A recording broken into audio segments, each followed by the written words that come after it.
আসসালামু আলাইকুম বন্ধুরা, মুন্নিস লাইফে আপনাদের সবাইকে স্বাগতম জানাচ্ছি। আজ দুপুরে ছাদে উঠলাম করলা পাড়তে, যে মনটা ভালো হয়ে গেল। দেখেন আমার শাকগুলো কত সুন্দর হয়েছে, লাল শাকগুলো বড় হয়েছে দেখেন, মাশাআল্লাহ একদম ঝোপালো হয়েছে। বন্ধুরা আমার করলা গাছটি কেন যেন আস্তে আস্তে পাতার রং একদম ঝাপসা হয়ে যাচ্ছে, বুঝতেছি না। যাই হোক বন্ধুরা, আজকে কিছু করলা আছে, সেগুলো আমি ছিঁড়ে নিব। আমি আজ একটি রান্না করব শোল মাছ দিয়ে করলার ঝোল। আপনাদের দেখিয়েছি, বাসায় কোনো করলা নেই আর বেশি করলা লাগেও না ওটা রান্না করতে। এজন্য আমি যে 4-5টা করলা ছিল আমার গাছে, সেগুলো আমি সব ছিঁড়ে নিলাম।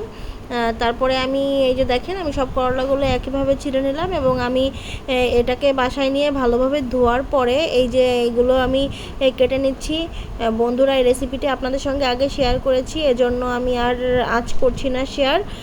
আজ আমি দেখালাম যে আমি নিজের গাছ থেকে করলা পেড়ে তারপরে রান্না করছি, এটাই আমি আপনাদের দেখানোর চেষ্টা করছি।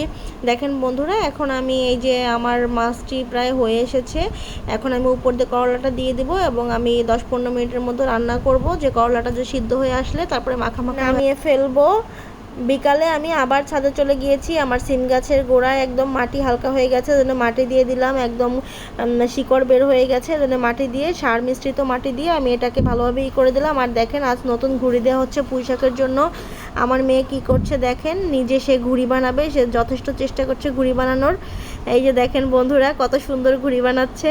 বন্ধুরা, সকালের ভিডিওতে আপনাদের দেখিয়েছি করলা ছিলে করলা রান্না করেছি। এখন আমি আমার গাছ থেকে বেগুন ছিঁড়বো এবং আমি সন্ধ্যার নাস্তা বেগুনি বানাবো এবং সেটি আপনাদের সঙ্গে শেয়ার করব বন্ধুরা।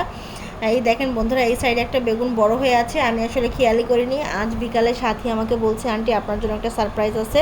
দেখেন একটা বেগুন কত বড় হয়ে গেছে।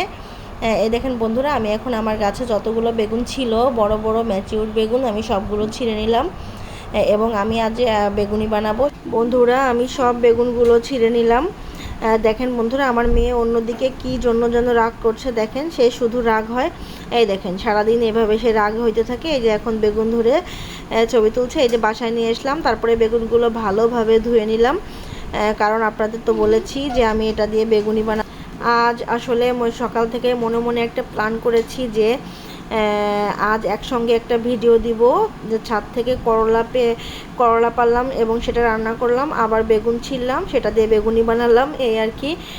একটা সামান্য চেষ্টা করলাম বানানোর, জানি না আসলে ভিডিওটি কেমন। বেগুনগুলো কাটার পরে তারপরে বেসন গুলিয়ে নিলাম বন্ধুরা। তারপরে দেখেন এই যে বেগুনগুলো বেসনে চুবিয়ে একে একে মচমচা করে আসলে ভেজে নিলাম।